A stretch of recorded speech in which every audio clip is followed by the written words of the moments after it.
While all police do take an oath to enforce unjust legislation, many don't.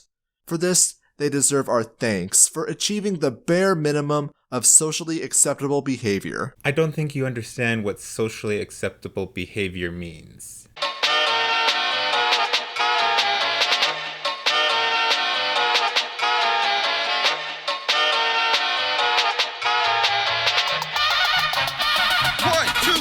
Jump!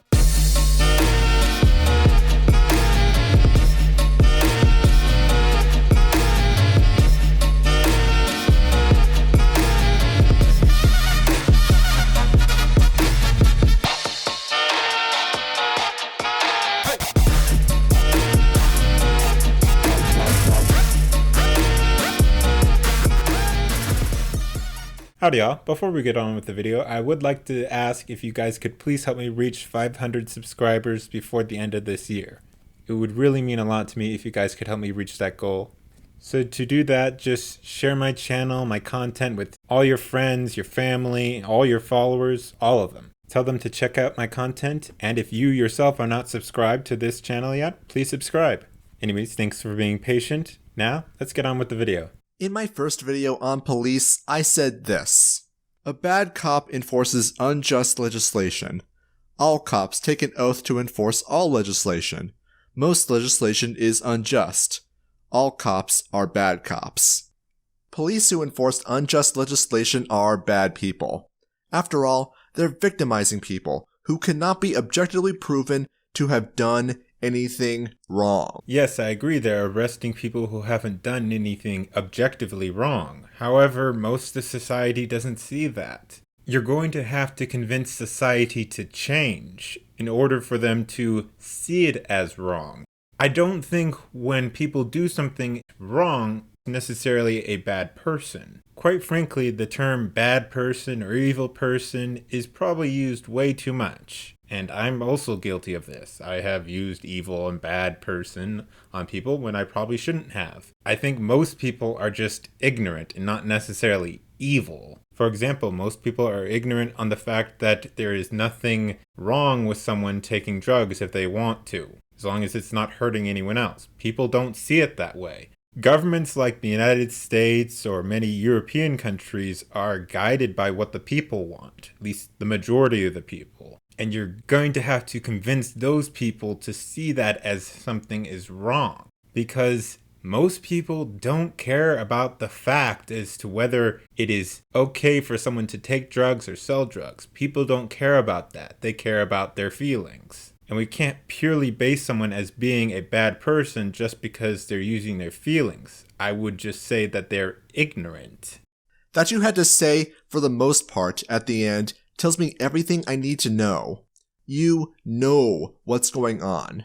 They do kill people en masse. What I was saying there was that there are some cops who do commit murder, there are some cops who do commit theft, all these crimes that are horrendous. I was not saying that they were committing murder or theft en masse. That was not my intention, if that's how you interpreted it. Most interactions with the police have no use of force involved at all. Specifically speaking, only 1% of police interactions require any force.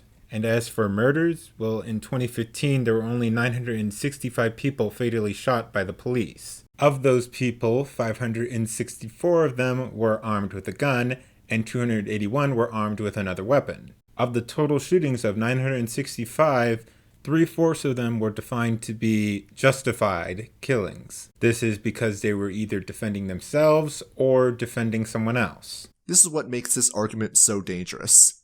If their criminality rate was as low, if not lower, than the average American, then Outlaw might have had a point. Except it is, quite drastically. The number of people arrested for violent crime in America for a regular citizen is 160.7 per 100,000 residents. While specifically looking at cops, it's 1.7 per 100,000. What victims am I creating for swallowing 2 aspirin pills for my headache? Why should I be locked in a cage because of it? Why should I be locked in a cage or otherwise deprived of my property for possessing aspirin? Obviously, I'm harming nobody. If I'm selling aspirin, Because the buyers perceive a benefit to the aspirin greater than the money they're giving to me. Otherwise, the transaction wouldn't have happened. Yes, but people, society in a general sense, don't care about that. I agree with you that drugs and prostitution should be legal, but society doesn't. And the only way to change that is to change their minds. What most people think is immoral is irrelevant. Right and wrong is not up for a vote. Not really when you're trying to convince someone to change their mind. You have to convince them that it isn't immoral, or that there's nothing wrong with it, or that trying to do something actually harms someone more. Well, when it comes to society, they do think so. Now, I never said all cops were bad people. I said cops were not the good guys, or that all cops are bad cops. Neither of which are character judgments per se. Perhaps that's how you interpreted what I said, but I never said what you think I said. And I opened the scripts for both those videos just to be sure. If what you're saying is true and that was not your intention, well, I'm afraid you did a very poor job, because saying all cops are bad cops could be easily interpreted to mean that all cops are bad people or that they're a bad person. Now, you say you opened your script up to the people, however, a lot of the people you're around have very similar views to you, so they might not see what is perhaps could be misinterpreted. Now, I had to bring up another point because continually throughout this video, you refer to cops as cockroaches. You're kind of doing a poor job in trying to show that you don't think cops are bad people, still. Oh, what am I saying? There's a new police brutality story at least once a day. Yeah, that's utter bull. Even the Times, a left-leaning site, says that police brutality is rare. The Free Thought Project is a veritable treasure trove of police brutality and blue privilege stories, with new ones coming out at least once a day. You tried to characterize any sources I might be using as left-leaning. I wasn't characterizing your sources, I was characterizing my source as being left-leaning. Specifically because I wanted a source that was biased against police. A bias that is a negative bias. And that bias showed that only 1% of police interactions ever had any force used at all. And let's not forget that there's over 600,000 police officers in the United States. Of course there's going to be some police brutality because there is going to be some bad cops. Which is accurate. I had a tendency to overemphasize the negatives without putting it into perspective. There are, according to the source you cited, 780,000 active duty police officers. Reasonable enough. The number of interactions between cockroaches and people is somewhere in the tens of millions per year. Figure half of them are not police initiated.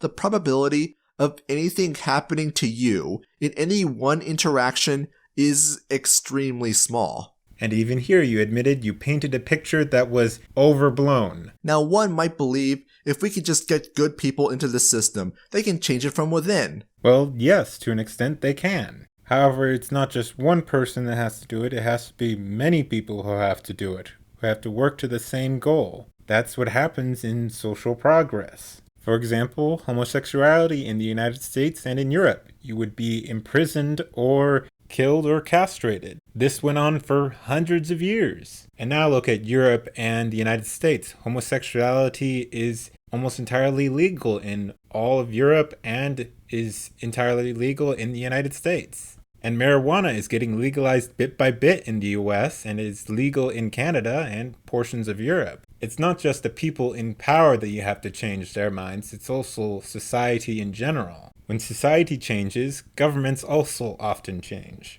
Sometimes for the better and sometimes for the worst. Great. So you understand that cockroaches, or more specifically US cockroaches, are the most murderous demographic in the world by a huge margin. Except they're not, at least specifically in the United States. You understand that 40% of cockroach spouses are victims of domestic abuse. That stat is false. There's no good study that says 40% of police officers abuse their families or their spouses. Anyways, that's pretty much it for this video. Now, Filthy, as for your proposement of having a debate with you, Perhaps later this year, but not currently. I'm busy with school and I already spend way too much time making videos and oh, procrastination.